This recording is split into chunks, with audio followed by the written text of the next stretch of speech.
আপনি কি দীঘা আসছেন? তাহলে মেনে চলুন এই সব নিয়ম। তাহলেই দীঘা বেড়ানোর মজা আরও দ্বিগুণ হবে।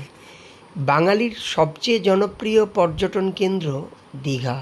শীত, গ্রীষ্ম, বর্ষা সব ঋতুতে এই দীঘার পর্যটন কেন্দ্রে বাঙালি পর্যটকের ভিড় লক্ষ্য করা যায়। সবথেকে বেশি হয় বর্ষাকালে। বর্ষার দীঘার সৌন্দর্য আরও অপরূপ হয়। তীব্র জলোচ্ছ্বাসের ভয়ঙ্কর রূপ দেখতে বহু পর্যটক দীঘায় পাড়ি জমায়। আর দীঘায় এসে নানান সময় নানা ধরনের বিপত্তির মুখে পড়ে দীঘায় আসা পর্যটকেরা। দীঘায় এসে যাতে কোনো ধরনের বিপদের মুখে না সম্মুখীন হতে হয় পর্যটকদের, তাই নিয়ে প্রশাসন একাধিক নিয়ম চালু করেছে।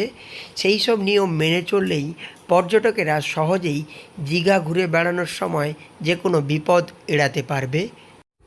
দীঘা এলে পর্যটকদের প্রথম মনে পড়ে যে কোথায় থাকবে, অর্থাৎ হোটেল কিভাবে ভাড়া করবে। এই হোটেল বুক করার সময় পর্যটকদের অনেকবারই ঠকতে হয়েছে। তাই দীঘায় নিয়ম চালু হয়েছে হোটেল বুকিং নিয়ে।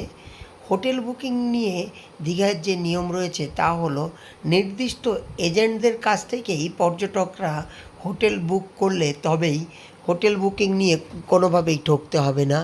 কিভাবে চিনবেন এই নির্দিষ্ট এজেন্টদেরকে? দীঘার বিভিন্ন জায়গায় এই নির্দিষ্ট এজেন্ট রয়েছে, তাদের সচিত্র পরিচয়পত্র রয়েছে। ফলে এবার হোটেল বুকিংয়ের সময় সচিত্র পরিচয়পত্র দেখেই এজেন্টদের কাছে হোটেল বুকিং করুন, তাহলে ঠকতে হবে না। এছাড়াও বর্ষার সময় দীঘায় নানান ধরনের বিপত্তি দেখা যায়। বিশেষ করে উত্তাল সমুদ্রে পর্যটকেরা নেমে বিপদের মুখোমুখি হয়। ফলে উত্তাল সমুদ্রে নামার আগে প্রশাসনের যেসব নির্দেশিকা বা নিয়মাবলী রয়েছে সেগুলো অবশ্যই মেনে চলুন, না হলে বিপদ যে কোনো সময় আসতে পারে। উত্তাল সমুদ্রে ভাসিয়ে নিয়ে যায় পর্যটকদের। অনেক সময় পর্যটকেরা প্রাণ হারান। ফলে চলতি বর্ষার মরশুমে যদি দীঘা আসেন, অবশ্যই প্রশাসনের নির্দেশিকা মেনে সমুদ্র স্নানে নামুন, তাহলে আপনি বিপদের হাত থেকে রক্ষা পাবেন। অনেক সময় দেখা যায় পর্যটকেরা মত্ত অবস্থায় দীঘার সমুদ্র সৈকতে স্নান করতে নামে, আর তার ফলেই বিপদ ডেকে আনে। ফলে সমুদ্রে নামা বা স্নান করার আগে কোনোভাবেই মদ্যপান করে নিজের বিপদ ডেকে আনবে না। ঝিরঝির করে দীঘায় বৃষ্টি শুরু হয়েছে। দক্ষিণ পশ্চিম মৌসুমি সক্রিয় হওয়ায় স্বস্তিদায়ক আবহাওয়া দক্ষিণবঙ্গে। ফলে দীঘায় পর্যটকদের সংখ্যা দিন দিন বাড়ছে। তাই এবার দীঘায় এলে বিভিন্ন নিয়মগুলি মাথায় রাখুন।